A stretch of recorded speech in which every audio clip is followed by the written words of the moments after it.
கொக்கும் மீனும். ஒரு பெரிய குளத்தில் நிறைய மீன்கள் வாழ்ந்து வந்தன.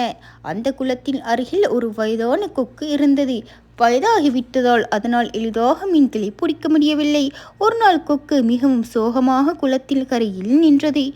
ஏன் இவ்வளவு சோகமாக இருக்கிறாய் என்று மீன்கள் கேட்டன.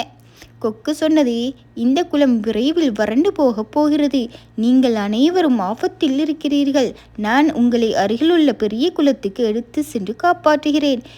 மீன்கள் அதனை நம்பின. தினமும் ஒரு மீனை தனது சொண்டில் எடுத்து செல்வதாக கொக்கு கூறியது.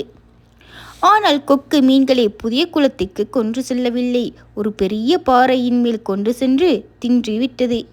பல நாட்களுக்கு பிறகு ஒரு நண்டு, என்னையும் புதிய குளத்துக்கு கொண்டு செல் என்றது. கொக்கு நண்டையும் அடுத்து சென்றது. வழியில் பாறையின் அருகே மீன்களின் எலும்புகளை பார்த்த நண்டு உண்மையை அறிந்தது.